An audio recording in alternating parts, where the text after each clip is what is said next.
नमस्कार। The democratic mirror देख रहे हैं आप और मैं हूं आपके साथ मीमांसा शेखावत। आज हमारे साथ मौजूद हैं लाल बहादुर शास्त्री प्रबंधन संस्थान के चेयरमैन और शास्त्री जी के पुत्र अनिल शास्त्री। आपका बहुत बहुत स्वागत है सर। आज हम इनसे लाल बहादुर शास्त्री जी से जुड़े कुछ व्यक्तिगत पहलुओं पर चर्चा करेंगे। सर, मेरा पहला सवाल आपसे ये है कि लाल बहादुर शास्त्री जी के कौन से आदर्श हैं आपके हिसाब से जो आज के नेताओं में होने चाहिए या उन्हें पालन करना चाहिए? देखिए, शास्त्री जी में बहुत सी अच्छाइयाँ थी, खूबियाँ थी, क्वालिटीज़ थी। लेकिन जैसे आज अगर लोग उनको याद करते हैं तो उनकी ईमानदारी, उनकी सच्चाई, उनकी मेहनत, उनकी कटिबद्धता और उनकी कठोरता, ये सब याद करते हैं। और ये कमी मैं आज पाता हूँ। ख़ास तौर से ईमानदारी को अगर हम लेके चलें तो आज हमारी राजनीति में भ्रष्टाचार है और इसके वजह से आज की जो युवा पीढ़ी है वो बहुत डिसअपॉइंटेड हो जाती है, निराश हो जाती है।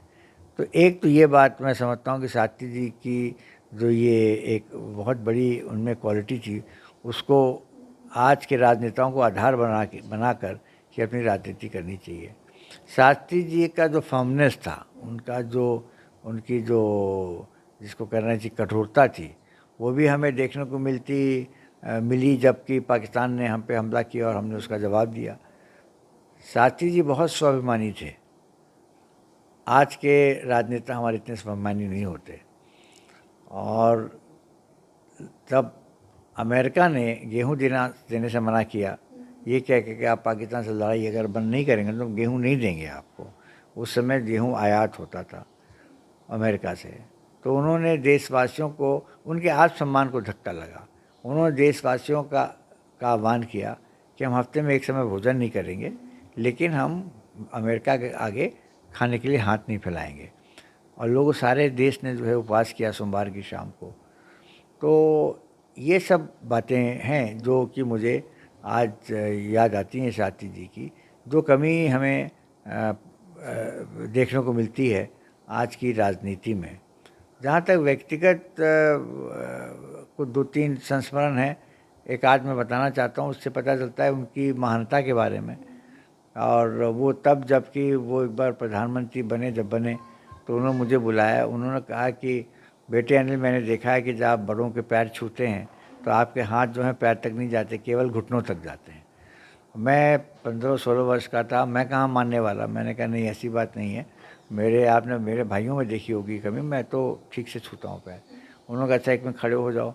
मैं खड़ा हुआ और देखते देखते बड़े आदर के साथ उन्होंने मेरे पैर छुए और पैर छूकर मुझे बताया कि अगर इसी तरह से आप पैर छूते हुए आए, हो सकता है मेरे देखने में गलती हो, अगर ऐसा ना हो तो जो मैंने तरीका बताया उसको अपनाने की अपने जीवन में कोशिश करना।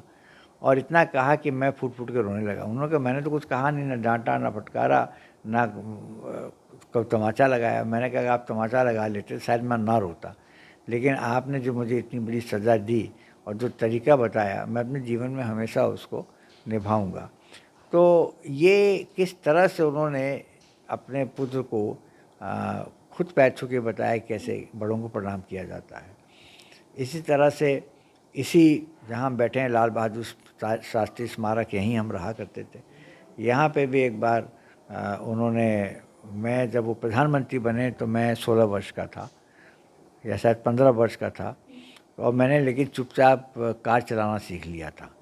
और क्योंकि उस समय अकबर रोड ये सब बिल्कुल ट्रैफिक नहीं होता था, दोपहर में निकाल के सीख लिया।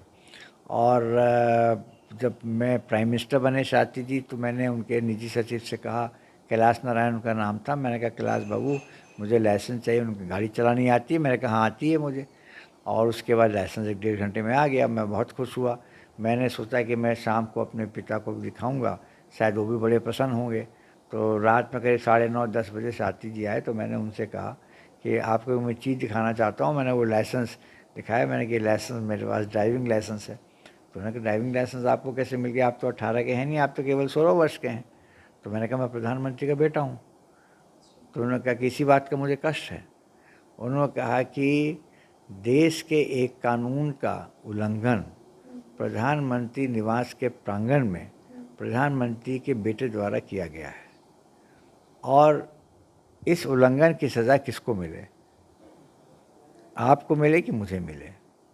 वो इतना कहा, मेरे आंखों में आंसू आ गए और मैंने तुरंत उनसे कहा कि मुझसे बहुत बड़ी गलती हुई कि मैंने एक जो कानून है, हमारे देश का एक लॉ है, उसको मैंने तोड़ा और ये बात गलत है। फिर मैंने लाइसेंस लौटाया और साथी इस बात से खुश हुए। तो एक किस तरह से बताने का तरीका, मतलब और कोई पिता होता तो शायद डांट देता, फटकार देता, लेकिन उन्होंने ऐसा कुछ नहीं किया। यही कारण था कि उनसे जितने भी उनके सहयोगी थे पार्टी में या उनके कार्यकर्ता थे, वो सब उनसे खुश रहते थे कि उनको एक अपना किस तरह से किससे कैसे बात करनी है, कैसे अपनी बात को समझाना है और किस तरह से उससे मनवाना है, ये साथी जी में बहुत बड़ा गुण था। और आज तो राजनेता जो हैं लोगों से मिलते नहीं, कार्यकर्ताओं से मिलते नहीं और एयर कंडीशन कमरों में रहते हैं। इसलिए देश में क्या हो रहा है, ज़मीनी स्तर पे क्या हो रहा है, उसके बारे में उनको बिल्कुल भी जानकारी नहीं होती है। इसी कारण से गलत वो कदम उठा लेते हैं, गलत कानून बना देते हैं और इसका खामियाजा जो है एक आम आदमी को भुगतना पड़ता है। दो कहानियाँ बताई आपने, इससे ये साफ पता चलता है कि शास्त्री जी आदर्शों से भरे हुए व्यक्ति थे और काफ़ी ईमानदार व्यक्ति थे। एक पिता के तौर पर और क्या गुण आप उनमें देखते हैं? देखिए, एक पिता के रूप में मैंने यही देखा कि उन्होंने डांटा फटकारा नहीं और जो भी हम में कमी होती थी वो एक अपने तरीके से हमको समझाते थे, अपने साथ ले जाया करते थे। और जैसे कि वो कहीं टूर पे जाते थे तो हमारे लिए खिलौने वगैरह नहीं लाते थे, वो हमारे लिए किताब ले आएंगे, पेंसिल ले आएंगे, शार्पनर ले आएंगे, जो काम की चीज़ें वो लाया करते थे। तो